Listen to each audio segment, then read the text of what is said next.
안녕하세요. 반갑습니다. 컴퓨터 활용 능력 1급 필기 기출문제 풀이 이제 17년으로 갔고요. 2회입니다. 여전히 1과목은 과목별로 보는 거고요. 2020년 2회부터 거꾸로 내려오시면 됩니다. 그러니까 무슨 얘기냐? 앞에서 설명한 것은 이쪽에서 아주 자세하게 설명드리기는 좀 어렵다라는 말씀이고, 또 과목별로 학습을 하시고 문제풀이 끝나신 다음에 두목내 문제은행 CBT를 이용을 해서 틀린 문제 다시 풀기까지 하셔서 20개를 다 맞을 수 있도록 준비하시고 다음 회차로 넘어가 주시면 되겠습니다. 자, 우선 첫 번째 문제부터 한번 볼게요. 다음 중 사운드 압축 및 복원과 관련된 기술이 아닌 것은 했어요. 똑같이 지금 두 번인가 세 번 출제됐죠. 그죠? 여러분들 이거 어렵지 않습니다. 그래서 사운드에 관련된 것이다 라고 생각하시면 되겠고요. 우리 MP3 배우면서 플렉이라고 하는 걸 배웠어요. 요즘에 우리가 많이 사용하고 있는 음원 방식이 바로 이제 MP3라고 하는 방식하고, 그 다음에 여기 나와 있는 요 플렉이라고 하는 방식, 요 두 가지 방식을 씁니다. 그럼 멜론이나 벅스 같은 데 가보시면 음원 서비스를 이렇게 두 가지로 받을 수가 있어요. 자, 그리고 AIFF 요거는 우리가 이제 애플에서 만들어낸 음악 파일이고요. 그 다음에 요 웨이브가 이제 윈도우즈에서 사용되는 음악 파일입니다. 그리고 이 H264는 뭐라고 말씀드렸죠? 지금 여러분들이 보고 계시는 이 영상도 H264 방식으로 인코딩 된 것이다 라고 보시면 되겠고, 저 H264는 우리 MPEG 있었잖아요. 우리 MPEG이라고 하는 동영상 압축 기술 중에 네 번째 있는 MPEG-4의 하위 코덱이다, 이렇게 생각하시면 될 것 같습니다. 자, 다음에 이번에는 두 번째 문제예요. 다음 중 그래픽 데이터 표현 방식에 대한 설명으로 옳지 않은 것은 그랬어요. 자, 그래픽이네요. 우선 비트맵 방식이라고 하는 거는 우리 1인치, 1인치, 1인치, 1인치 또는 뭐 모니터가 32인치다 그러면 32인치에 들어가는 이런 주사선 수라고 이야기하거든요. 요즘엔 주사선이라고 하지 않고 이제 LED의 발화 소자, 눈으로 자세히 보시면 여러분들 보여요. TV에 격자가 막 보이실 거예요. 걔네가 바로 뭐가 되는 거냐면 픽셀이 되는 겁니다. 그죠? 이 픽셀이라고 하는 여러 개의 점들로 이미지를 표현하는 방식이다 그랬어요. 자, 이미지를 비트맵 방식으로 저장한 경우에는 벡터 방식에 비해 메모리를 적게 차지하지만 아니에요. 비트맵은 여기에 있는 내가 만약에 이 비트맵 형태로 숫자 1을 이렇게 그려준다고 하면 1비트, 1비트, 1비트, 1비트, 1비트, 1비트 여러 개의 비트가 필요하죠. 대신에 우리가 벡터 방식으로 하게 되면 좌표 번호랑 각도, 길이 이러한 수치값으로만 가지고 있기 때문에 훨씬 더 용량이 작게 돼요. 그래서 비트맵 같은 경우는 사진 여러분들 찍어보시면 디지털 카메라나 핸드폰으로 찍어보시면 보통 뭐 3메가, 4메가 이렇게 나오잖아요. 근데 벡터 파일은 메가 단위가 넘어가지 않아요. 키로 단위 정도로 굉장히 작다, 이렇게 봐주시면 되겠습니다. 자, 벡터 방식은 점과 점을 이용하는 직선이나 곡선을 이용해서 어떤 좌표를 이어주는 거라고 말씀드렸고, 벡터 방식은 그림을 확대 또는 축소할 때 화질의 손상이 거의 없다 그랬어요. 그래서 비트맵 방식의 대표적인 파일 방식까지 한번 정리해 본다고 하면 BMP라고 하는 우리가 윈도우즈에서 사용하는 기본 이미지 파일, 그 다음에 인터넷에서 많이 사용하는 디지털 카메라에서 많이 쓰는 JPG, 그 다음에 요거를 우리가 투명화한 아이가 뭐예요? 바로 PNG. 이미지의 배경을 투명히 할 수 있는 아이가 PNG고요. 그리고 256색까지밖에 지원 못하는 애가 누구죠? GIF죠. 얘네가 모두 다 비트맵 방식이고요. 벡터 방식에는 어도브 일러스트레이터라고 하는 요거 여러분들 뭐 웹툰이나 이런 거 보실 때 웹툰 작가들이 사용하는 그런 툴이 되겠고요. 또 윈도우즈 메타 파일이라고 하는 WMF 이러한 두 가지 형태가 있다라는 것까지 같이 기억하시면은 좋겠습니다. 이제 벡터 방식은 좌표를 이용하기 때문에 이렇게 확대를 하더라도 걔네 계단 현상이 생기지 않는다. 그럼 여기서 하나 더 생각해 볼까요? 이런 계단 현상을 우리 뭐라고 한다 그랬어요? 이렇게 계단 현상을 엘리어싱이라고 한다 그랬죠. 엘리어싱 기억납니까? 시험 문제 여러 번 출제됐어요. 그러면 이 계단 현상을 방지해 주는 걸 뭐라 그래요? 이 앞에다가 안티를 붙여주면 되겠죠. 그래서 안티 엘리어싱을 이용을 해서 계단 현상을 일부 완벽하게는 안 돼요. 조금 지워주는 역할을 할 수 있다. 이렇게 봐주시면 되겠습니다. 자, 다음 중 프로그램을 직접 감염시키지 않고 디렉토리 영역에 저장된 프로그램의 시작 위치를, 그러니까 저장된 프로그램의 시작 위치를 바이러스의 시작 위치로 변경하는 거야. 그러니까 내가 프로그램을 딱 실행하면 정상적인 프로그램이 실행되는 것이 아니고 바이러스가 실행되도록 만든대요. 이건 뭐야? 바이러스가 연결되어 있는 거죠. 엉뚱하게 즉 연결 프로그램 여러분들 앞에서 출제된 적 있었잖아요. 그 연결 프로그램 또는 바로가기 아이콘 다 어떻게 돼 있나요? 내가 아이콘을 더블 클릭하면 원래 프로그램이 실행되는 그러한 형태로 돼 있잖아요. 이것처럼 바이러스가 다른 곳 내가 실행을 하면 정상적인 프로그램이 아니라 다른 프로그램, 바이러스를 실행할 수 있도록 하는 것을 뭐라고 하냐면 연결형 바이러스라고 이야기해요. 이 바이러스에 관련된 문제는 이 문제밖에 없기 때문에 여러분들 이 문제만 정리하시면 되겠지만 그래도 또 한번 정리를 해봤어요. 우리가 그래서 바이러스 유형에는 어떤 것들이 있느냐. 지금 우리가 봤던 연결형이라고 하는 애가 있고요. 또 기생형도 있어요. 기생형. 기생은 뭐야? 어디에 숨어 사는 거죠. 그래서 프로그램이나 앞이나 뒤에 바이러스가 기생하는 형태 이렇게 되겠죠. 그 다음에 산란형은요. 프로그램 실행 파일인 exe와 또 com 파일을 생성한 후에 프로그램 실행 시 com 파일이 먼저 실행되어 감염이 되도록 한다 그랬는데 이것까지는 여러분들이 모르셔도 상관없지만 우리가 만약에 a라고 하는 파일이 똑같은 파일이 있어요. a인데 확장자가 하나는 com이고요. 하나는 exe예요. 우리가 프로그램이 실행되는 확장자는 크게 세 가지가 있거든요. com, exe, bat 이 세 개 파일만 실행이 돼요. 컴퓨터에서, 윈도우즈에서. 그런데 이 두 개가 똑같이 있을 경우에 어떤 게 먼저 실행되냐면 보통 우리가 파일 실행할 때는 그냥 A 요것만 넣고 엔터를 쳐버리거든요. com이 우선권을 가지고 있어요. 그러니까 원래는 exe 파일인데 똑같은 이름의 com 파일을 만들어서 내가 A라고 하는 프로그램을 실행시키면은 바이러스가 실행될 수 있도록 하는 게 바로 뭐가 된다? 산란형이에요. 그러니까 헷갈리게 한다는 얘기지. 자, 겹쳐 쓰기는 원래 프로그램과 같은 위치에 바이러스가 겹쳐 써 있는 그러한 상태를 의미합니다. 그래서 이 문제는 그냥 간단하게 여러분들이 문제하고 답 정도 정리하시면 되겠습니다. 자주 출제되진 않아요. 자, 다음 중 인터넷 방화벽도 출제됐어요. 방화벽은 항상 우리가 뭐라고 생각한다 그랬어요? 외부에서 내부로 공격이 들어온다라고 생각을 하신다고 말씀드렸죠. 이것만 알면 지금까지 우리가 지금 매회 방화벽이 출제되고 있는데 모든 문제를 맞출 수가 있었어요. 이 문제도 마찬가지입니다. 자, 외부로부터 허가받지 않는 불법적인 접근이나 해커의 공격으로부터 내부의 네트워크를 효과적으로 보호할 수 있다. 좋아요. 맞는 내용이네요. 방화벽의 접근 제어, 인증, 암호화 같은 기능으로 네트워크를 보호할 수 있죠. 당연하죠. 역추적 기능이 있어가지고 외부 침입자를 역추적해서 흔적을 찾을 수 있다. 그랬어요. 맞는다. 다음에 외부에 대한 보안이 완벽해요. 완벽할 수는 없어요, 사실. 야, 우리가 그런 거 있잖아요. 칼과 방패? 이런 느낌이야. 칼이 발전하면 방패가 한번 깨지잖아요. 그럼 또 방패가 또 올라가. 이런 식인 거야. 계속해서 이렇게. 자, 내부의 불법적인 해킹도 막을 수 있다 그랬는데 여기서도 잘못됐지, 그지? 완벽하게 막을 수도 없고요. 또 내부적인 불법 해킹은 방화벽으로 할 수가 없습니다. 왜? 네트워크 단에 달리기 때문에 외부에서 네트워크를 통해서 들어오는 패킷들을 점검하지 안쪽에서 어떻게 할 수는 없어요. 그래서 USB 메모리 가져가가지고 연구소에 들어가서 자료 빼오는 거 이런 거는 막을 수가 없다. 방화벽으로. 그 별도의 프로그램을 설치해줘야 돼요. 자, 다음 중 DNS요. DNS 여러분들 몇 번 출제가 됐었어요. 얘는 우리 뭐라고 한다 그랬냐면 도메인, 그 다음에 N은 뭐예요? 네임, S는 서비스 이렇게 되겠죠. 그래서 DNS라고 이야기를 하는데 여러분들이 일반적으로 알고 계시는 뭐 다음이라고 하는 사이트가 있잖아요. 카카오지? 그지? 다음넷 이렇게 되는데 이러한 이름을 정의하고 있는 서버예요. 일종의. 원래 다음이나 네이버 같은 경우에는 컴퓨터가 수천 대가 연결되는 어떤 병렬 처리 방식을 사용하거든요. 분산 시스템 방식도 쓰고 이런 식으로 해서 하는데 이 접근하는 IP 주소가 이제 원래는 있어요. 그러니까 우리가 택배를 보내려면 여러분들 잘 생각해 보세요. 우리 집이 경도 위도 위치를 주소로 쓴다고 생각해 보세요. 택배 기사님이 경도 위도를 보고 아니 그게 익숙해지는 게 올 수도 있지. 근데 그것보다는 어떻게 뭐 서울시 특별시 서울특별시야? 서울특별시 뭐 금천구 가산동 뭐 이런 식으로 해서 이름이 붙어 있으면 훨씬 더 외우기도 쉽고 그럴 거 아니야.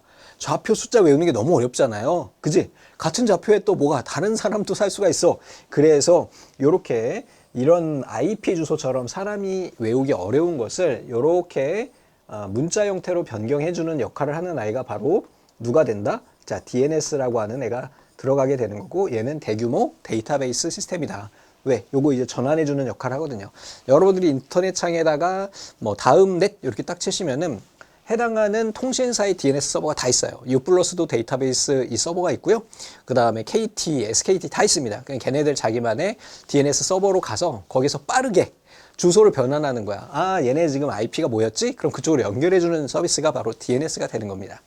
자, 그러면 여기 고퍼 앞에서 한번 출제가 된 적이 있었어요. 이 고퍼는 뭐냐면 우리가 따따따 있죠. 저도 써보질 못했어요. 고퍼는 따따따 서비스가 나오기 전에 잠깐 사용했던 그런 웹 형식의 웹이라고 할 수도 없지. 이러한 메뉴 형태의 그러한 홈페이지 방식이다. 자, 아키는 뭐냐면 우리 앞에서 FTP라고 하는 아이를 배웠어요. FTP, 얘는 파일 전송 프로토콜인데 이 파일 전송 프로토콜에서 우리가 파일을 검색하는 서비스예요. 우리가 네이버에서 검색하는 것처럼 내가 원하는 파일이 어디 있을까? 이런 거. IRC는 인터넷 릴레이 채팅입니다. 요즘으로 치면 카카오톡. 저게 이제 예전에 처음에 인터넷을 통해 가지고 전 세계 사람들이 채팅을 할 수 있었거든요. 제 친구는 저걸로 시집 갔어요. 초등학교 동창 여자아이는 시집 갈 때 되니까 갑자기 어디로 떴어. 야, 어디 갔다 왔냐 했더니 나 미국 갔다 왔어. 그러는 거예요. 그러더니 시집 갔어 그냥. 한 15년 동안 이렇게 채팅만 하던 친구였는데 어릴 때부터. 근데 한번 보자고 그랬대. 그래서 갔더니 마음에 들더래. 그래서 야, 나 면쳐라. 나 결혼한다. 그러고는 시집 갔어요.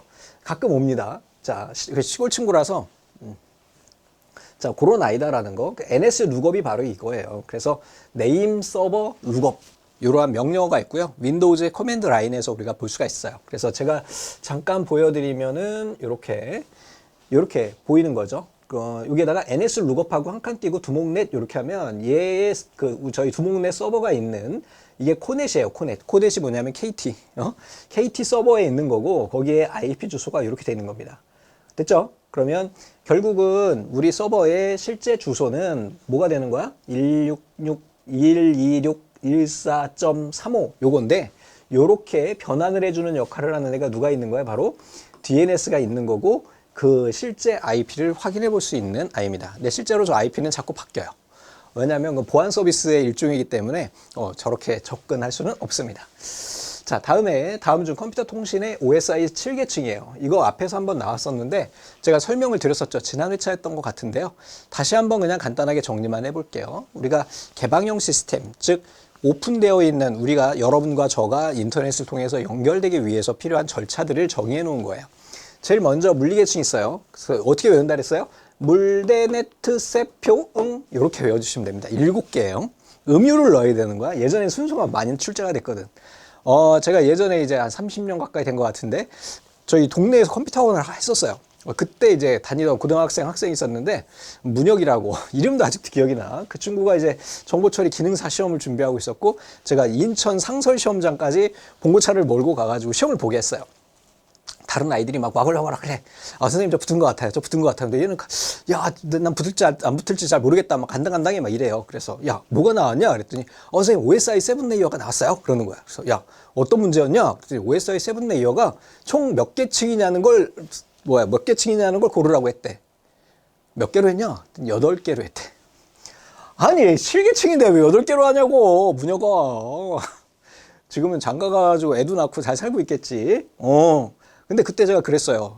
빡이 팍 올라가지고 야 내가 죽기 전까지 강의를 한다면 네 이름을 꼭 강의에서 이거 하면서 이야기하겠다. 그러고 있습니다. 그래서 미안하다. 자, 물대네트 셰표 응인데 물대네트 셰의 표 응이라고 했다는 거야. 외울 때. 그래서 8개라고 7개입니다. 이렇게 되는 거고 그 절차에 대한 건 앞에 회차 문제에서 제가 풀어드렸으니까 그거에 대해서 말씀을 기억하시면 됩니다. 그래서 이 중에서 제일 중요한 건 바로 2가지라고 그랬죠. 네트워크 계층과 전송 계층인데 네트워크 계층에서는 누굴 쓴다고요? IP 프로토콜을 쓰고요. 전송 계층에서는 TCP 프로토콜을 사용해요. 그래서 얘 2개를 묶어가지고 우리 TCP/IP라고 하고 인터넷 필수 프로토콜이라고 이야기를 합니다. 맞죠? 그래서 IP라고 하는 건 주소가 있기 때문에 얘는 경로 전송이고요. TCP는 실제 데이터를 전송하는 그런 역할을 하게 돼요. 자, 그럼 문제를 한번 볼게요. 여기에 사용되는 장비와 해당하는 계층의 연결이 옳지 않은 것은 조금 어렵다, 그지? 자, 우선은 물리계층이에요. 물리계층은 물리적으로 케이블이 연결되는, 랜 케이블이 연결되는 그런 상태를 의미하죠. 자, 리피터나 허브. 리피터는 뭐냐면 얘는 신호 재생기라고 생각하시면 돼요. 이걸 증폭기라고 해도 같은 의미긴 한데 디지털에서는 증폭이란 개념이 없어요. 이거는 재생기라고 이야기하는 게 맞아요. 그래서 이 아날로그 같은 경우는 파형이 이렇게 있기 때문에 얘네를 증폭시켜서 증폭기가 있지만 디지털에서는 그 신호를 재생시켜주는 리피터가 있어요. 허브, 얘네 다 각각 연결해주는 아이들이 되겠죠. 자, 데이터 링크 계층에서는요, 이렇게 브릿지하고 스위치가 있어요.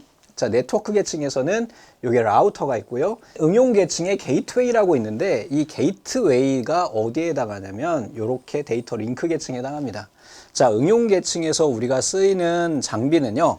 별도로 없다고 보시면 돼요. 왜냐하면 응용 계층은 소프트웨어에 관련된 부분을 우리가 다룬다 그랬잖아요. 어플리케이션 계층이니까. 그래서 이게 잘못됐고 사실 이 문제는 굉장히 어려운 문제예요. 정보 처리 기사도 이렇게 어렵게 안 나와. 가끔 출제가 되긴 해. 그쪽도. 근데 아주 별나게 출제가 된 아이다라고 보시면 됩니다. 그러니까 이 문제는 다 알아야 돼. 리피터가 뭔지, 허브가 뭔지. 브릿지는 뭔지 아시죠? 근거리 통신망 두 개를 연결하는 거잖아요. 그래서 여기에서 이제 브릿지가 있는 거고요. 스위치는 여기 나오는 허브는 허브인데 얘가 스위치라고 하면 또 문제가 될 수가 있어요. 그래서 이 문제는 사실 그렇게 좋은 문제는 아닙니다. 왜냐하면 스위치 종류가 L1부터 L4까지 있거든. L6까지 있어요, 사실은. 이 L이 뭐냐면 계층 번호야. 그래서 L1 하면 여기 커버하는 거고요. 그 다음에 1, 2, 3, 4 일반적으로 L4 스위치가 로드 밸런싱을 합니다. 그렇다 보니까 사실 이 문제는 그냥 간단히 정리만 하시기 바랍니다. 우리가 봐야 될 거는 이 문제보다는 이 녀석을 한번 정리해 주시면 좋을 것 같아요. 되셨습니까? 이 장비에 대한 거는 논란이 좀 될 수가 있어서 그냥 간단하게 이 문제는 이렇게 정리하고 넘어가겠습니다. 자, 다음 중 전자우편에 사용되는 프로토콜인 팝3. 요거 지난 회차에 나왔었죠. 우리 포스트 오피스라고 그랬어요. 그래서 얘는 우체국에서 우체부 아저씨가 우리 집에 편지를 갖다 주는 거예요. 뭐야? 한 번 배송되면 그 편지의 위치는 우리 집에 있지 우체국에 있지 않습니다. 아시겠죠? 비동기식 방식이라는 얘기야. 자, 요것과 반대되는 아이맵은 어때요? 우체국에 있고요. 내가 가서 열람하는 거예요. 아시겠죠? 그래서 네이버나 아니면 다음, 구글도 모두 다 이 아이맵 서비스를 지원을 하는데 제가 만약에 이메일 서비스 아웃룩이나 이런 걸 이용을 해가지고 메일을 본다면 팝3를 지원하는 서비스, 서버에서 지원을 해줘야 돼요. 근데 지금은 요즘에 팝3 지원하는 데가 많지 않습니다. 비동기시기 때문에 내가 읽었다고 한들 이게 동기화가 안 돼요. 그런 문제가 있어. 그래서 요즘에는 이거 아이맵을 쓰는데 이건 뭐냐면 내가 서버에 가서 읽는 거예요. 우리 집으로 가져오는 게 아니라. 아셨죠? 그 두 개 차이가 있습니다. 팝3는 우리 집으로 가지고 오는 거예요. 두 개 구분하시기 바랍니다. 그래서 이 이메일 전자우편 프로토콜에 관련된 것들이 종종 출제가 되기 때문에 간단히 한번 정리라고 할게요. 자, SMTP, 우리 SM 여기선 심플 메일이지만 샌드로 기억한다고 이야기 드렸고 이 팝3의 P5는 뭐라고요? 포스트 오피스. 뭐야? 우체국이잖아, 우체국. 그지? 우체국에서 사용하는 방식이다. 즉, 우편물을 배송해주고 끝이야. 우체국엔 우편물이 없어. 자, 아이맵은요, 얘는 로컬 서버에서 프로그램을 통해 전자우편을 액세스하기 위한 표준 프로토콜이다 그랬는데 이건 뭐야? 서버에 있는 내용을 내가 열람할 수 있다라는 거예요. 게시판 읽듯이 볼 수 있는 게 바로 아이맵 방식입니다. 자, 마인 방식은 얘는 각종 멀티미디어 파일 전송할 때 우리가 사용합니다. 되셨죠? 자, 그럼 문제를 한번 풀어보자고. 자, 사용자의 컴퓨터에서 작성한 메일을 다른 사람의 계정에 있는 것으로 전송해준다. 이거 우리 뭘로 하면 될까요? 전송하는 거니까 SMTP로 보면 되겠네요. 자, 메일 서버에 도착한 메일을 사용자 컴퓨터로 가져온다 그랬어요. 가져온다. 맞네. 그지? 우체부 아저씨가 우리 집에 우편물을 갖다 준 거야. 자, 웹브라우저가 지원하지 않는 각종 멀티미디어. 요거 우리 좀 전에 봤던 마임의 역할이 되겠네요. 마임의 역할이 되겠고요. 메일을 패킷으로 나누어서 패킷 주소로 해설하고 경로를 설정해서 메일 서버로 보낸다 그랬는데 패킷으로 나누어서 패킷 주소를 해석하고 경로를 결정해. 이렇게 복잡한 건 우리 한 적이 없어. 그지? 그래서 결국은 우리가 답은 2번이 되는 거죠. 요건 우리가 앞에서 한번 말씀드렸는데 패킷으로 나누고 분할하는 것은 PAD라고 패킷 어셈블리, 디어셈블리라고 하는 별도의 기능을 가진 아이가 있습니다. 자, 이렇게 전자우편 한번 봐주시고요. 다음 중 네트워크 구성 형태에 따른 설명으로 옳지 않은 것은 그랬어요. 이것도 간혹 출제되는데 어렵지는 않아. 간단한 아이예요. 우선은 트리형은 나무처럼 이렇게 뻗어나가는 아이예요. 됐죠? 근데 얘의 단점은 뭐가 있냐면 얘랑 연결되기 위해서는 이렇게 경로를 거쳐서 가야 되는 불편함이 있어요. 그래서 나온 게 뭐가 있냐면 망형이 나왔어요. 망형은 어떻게 하냐면 얘랑 다 연결해. 이게 망형이에요. 자, 다음에 링형은요. 요렇게 생겼어요. 링형은. 다음에 저기 나와 있는 스타형은 어떻게 생겼냐면 중앙에 서버가 있고요. 이렇게 연결이 돼요. 제일 먼저 나온 애가 누구냐면 트리형을 제일 먼저 제안이 됐어요. 그 다음에 스타형이 나왔고요. 그 다음에 뭐가 나왔냐면 우리 망형이 나왔어요. 망형이 3번이고요. 4번이 이제 우리가 링형이 돼요. 그 다음에 우리가 지금 쓰고 있는 게 버스형입니다. 자, 다른 거 다 몰라도 되고 버스형만 기억하시면 됩니다. 여러분들 버스 노선도 보면 지하철도 마찬가지긴 한데 버스 노선도가 쭉 있고요. 여기에 정류장이 하나씩 있죠. 맞아요? 이렇게 정류장이 있어요. 정류장이 있습니다. 자, 이게 바로 버스형이에요. 버스가 다니면서 사람들을 내려주죠. 맞아요? 얘의 장점은 뭐야? 만약에 이쪽에 신도시가 생겼어. 그러면 길에다가 쭉 늘려가지고 새로운 정류소만 만들어주면 거기에 단말이 추가될 수 있죠. 그러니까 쉽게 장치를 확장, 축소할 수가 있어요. 유연성이 높아. 그리고 병목 현상도 줄일 수가 있어요. 자, 하나씩 봅니다. 트리형은 허브를 이용해서 계층적으로 구성한 형태이다 그랬어요. 맞습니다. 버스형은 하나의 통신 회선에 여러 대의 컴퓨터를 연결한 형태다. 맞죠? 여러분들이 쓰고 계시는 공유기 뒤에 포트 4개 있잖아요. 그게 바로 이 버스형이에요. 다음에 링형은 모든 컴퓨터를 그물 모양으로, 그물이 뭐냐면 바로 메쉬라고 이야기하죠. 메쉬, 다른 말로 뭐라고 하냐면 얘를 망이라고도 해요. 메쉬, 네트워크 두 가지 다 같은 의미입니다. 그냥 잘못됐네요. 링형은 요 버스형이 나오기 전에 사용됐던 방식이에요. 요렇게. 얘의 단점은 뭐냐면 얘가 뽀사지면 얘가 원래는 요렇게 해서 요쪽으로 갈 수 있었는데 못 가고 우회해야 돼요. 맞습니까? 근데 만약에 두 개가 다 뽀사졌어. 여기 회선이 두 개가 망가졌어. 그럼 뭐야? 얘는 고립이 됩니다. 이런 단점 때문에 주로 쓰지 않아요. 예전에는 요 버스형이 나오기 전에는 주로 썼었어요. 그래서 토큰 방식이라 해서 별도의 프로토콜도 있었고 굉장히 많이 쓰던 방식이었는데 버스형이 나오면서 사용을 안 합니다. 그러니까 제가 고등학교 때까지만 해도 링형으로 네트워크를 연결을 했었어요. 그러다가 대학교 올라가니까 이제 허브 막 나오고 그러면서 이제 이런 버스형이 나오게 되겠죠. 스타형은 각 컴퓨터를 허브와 점대점으로, 그지? 맞습니다. 이렇게 된다는 거. 머릿속에 그림 그리시면 어렵지 않아요. 자, 다음에 9번이요. 다음 중 컴퓨터 운영체제 운영 방식에 대한 설명으로 옳지 않은 것은 그랬어요. 자, 운영체제 방식 중에 비교되는 것들끼리 묶어서 한번 생각해 볼게요. 우선은 일괄 처리랑 실시간 처리는 묶어서 볼 수가 있어요. 자, 일괄 처리는 뭐라고요? 우리 전기요금이나 전화요금처럼 일정 기간의 데이터를 모아서 한 번에 청구하는 이러한 형태를 일괄 처리라고 이야기하고요. 실시간 처리는 어떨까요? 네, 우리가 좌석 예약이나 비행기 예약할 때 실시간으로 빨리 하는 애가 선착순이잖아요. 요게 바로 이제 실시간 처리가 되는 거예요. 다음에 또 한 가지 이제 비교될 수 있는 아이가 바로 뭐냐면 다중 처리와 얘는 다중 처리죠. 프로세서야. CPU가 여러 개. 그러면 또 뭐가 있었어? 아주 자주 출제가 됐었죠. 다중 프로그래밍 방식이 있었어요. 여기다 M만 쓸게요. 이렇게. 얘는 뭐라고요? 한 개의 CPU로? 아니잖아. 우리 뭐야? 얘는 지금 프로세싱이잖여. 그러니까 얘는 여러 개의 CPU로 여러 개의 프로그램을 동시에 처리하는 방식이에요. 맞습니까? 네. 여기에 선생님 여러 개라고 돼 있는데 이거 여러 개 아니라 하나 아니에요? 아니에요. 다수의 이렇게 하면 됩니다. 그래서 많은 작업을 여러 개의 CPU로 나눠서 처리하는 거예요. 우리가 지금 쓰고 있는 시스템이 이렇습니다. 자, 다중 프로그래밍은요. 얘는 하나의 CPU로 여러 개의 프로그램을 동시에 처리하는 거야. 그래서 얘가 이거에 대한 정확한 정의가 되는 겁니다. 되셨죠? 그래서 다중 처리라고 하는 건 CPU 여러 개로 작업을 나눠 처리하는 것. 다중 프로그래밍은 하나의 CPU로 여러 개 프로그램을 나눠 처리하는 것. 이렇게 기억하시면 돼요. 자, 다음에 여기 밑에 보시면 C 시스템이 있다. 죄송합니다. 자, 이 C 시스템인데 참 혁계지? 이게 어디에 사용되는 거냐면 지금 여러분들이 지금 쓰고 계시는 시스템인데요. 요거는 라운드 로빈이라고 하는 방식이 있어요. 라운드 로빈이 뭐냐면 원래는요. 컴퓨터 CPU는요.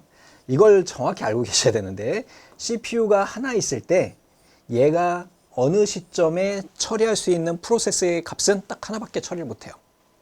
그러면 만약에 우리가 일괄 처리 형식으로 처리를 한다 그러면 자료를 모아서 한 번에 쭉 순서대로 처리하면 되니까 큰 문제가 될 게 없어.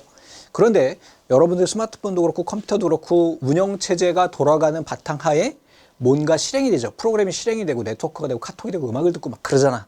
그죠? 그러니까 여러 개의 프로세스를 그럼 CPU 하나로 어떻게 처리하지? 라고 생각하시면 여러분들은 이걸 이해하실 수 있을 거예요.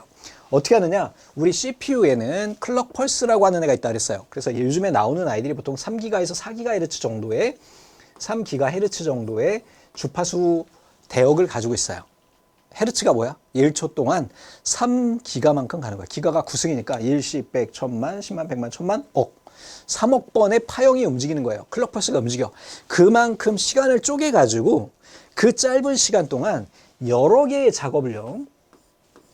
라운드 로빈, 번갈아 가면서 돌아가면서 처리하는 거예요. 즉, 카톡이 좀 아까 이거 몇이라고 그랬냐? 그냥 쉽게 100분의 1이라고 하자. 100분의 1초 쓰고 나오고, 다음에 멜론이 100분의 1초 쓰고 나오고, 유튜브가 100분의 1초 쓰고 나오고, 이렇게 왔다 갔다 계속 하는 거야. 이걸 우리가 뭐라고 하냐면 라운드 로빈 방식이라고 이야기를 하고, 이걸 수행할 수 있도록 하는 시스템이 바로 시브랄 시스템이 되는 거예요.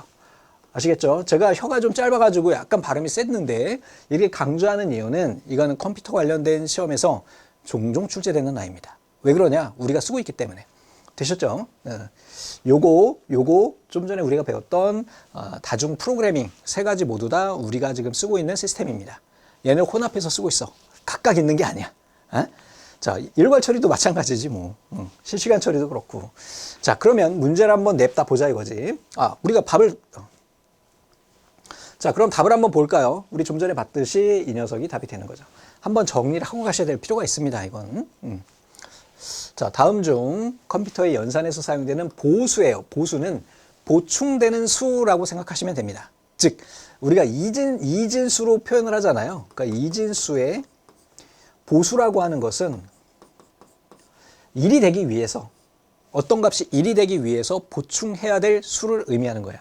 별건 아니야. 이진수는 별거 아니야. 자, 생각해 봅시다. 우리가 1이라고 하는 값이 있고 0이라고 하는 값이 있어요. 이진수는 두 개 값밖에 표현이 안 되니까.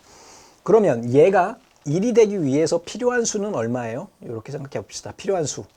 얘네가 1이 되기 위해서 필요한 수. 얘는 그냥 1이지 뭐. 0이잖아. 0. 0 넣으면은 얘 더하기 얘 하면 1 나오니까. 다음에 0일 경우에는 뭐가 필요해요? 1이 되겠죠. 이게 바로 1의 보수입니다. 즉, 1이 되기 위해서 필요한 수. 그래서 일반적으로 이진수에서는 보수를 어떻게 표현하냐면 1은 0으로, 0은 1로 표현합니다. 되셨죠? 자, 여기까지 알고 이제 가는 거예요. 이 보수가 왜 필요하냐고? 여러분들 앞에서 보수기 배우셨죠? 감산기 배우셨죠? 컴퓨터는 기본적으로 가상기밖에 가지고 있지 않아요. 덧셈밖에 안 된다고. 하지만 뺄셈을 할 수 있거든? 누구 때문에? 얘 때문에. 그래서 배우는 겨. 알겠지? 자, 보수는 컴퓨터 연산에서 덧셈 연산을 이용해서 뺄셈을 수행하기 위해 사용한다. 오케이. N집법에서는 N의 보수와 N-1의 보수가 존재한다. 뭔 말인지 모르겠지만 맞는 것 같아요. 이진수의 1010의 1의 보수를 0을 1로, 1은 0으로 바꾼 요것에 1을 더한 것이다 그랬는데 이게 잘못됐어요. 자, 좀 전에 우리 1의 보수는 어떻게 했어요? 0은 1로, 1을 0으로 바꾼 것까지는 좋아. 근데 거기다 플러스 1을 하면 얘는 2의 보수가 됩니다. 자, 2의 보수라고 하는 거는 즉 1의 보수에다가 플러스 1을 하면 걔가 2의 보수가 돼요. 맞잖아. 1 더하기 1은 2잖아. 맞지, 영수가? 그렇게 생각하시면 됩니다. 자, 다음에 이진수 10101의 2의 보수라고 그랬죠? 요거 한번 계산해 보자고. 자, 2의 보수를 계산하기 위해서는 이거 중학교 때 배웠는데 조금 기억이 안 나지, 그지? 바로 뒤돌아서면 까먹으니까. 자, 보자. 자, 10이에요. 10, 1이라고 그랬고요. 얘를 우선은 1의 보수. 1의 보수는 어퍼스트로피? 보통 이제 컴플리트라고 이야기를 해요. 그럼 바꾸는 거야. 0, 1, 0, 1, 0. 얘가 1의 보수가 됩니다. 여기다 2의 보수는 어떻게 한다고요? 플러스 1을 해줘요. 찍 가요. 두 개 더해요. 이건 없는 거야. 이거 두 개만 하는 거야. 1. 어떻게 돼요? 1, 0, 1, 0. 이렇게 되겠죠. 답 맞네요. 답은 뭐요? 3번이 되는 겁니다. 자주 출제되지는 않아요. 하지만 그냥 여러분들은 컴퓨터는 덧셈밖에 안 되는데 이 뺄셈을 도와주는 아이가 보수다. 보수기라고 하는 장치가 별도로 있는 것이다. 라고 기억하시면 되겠습니다.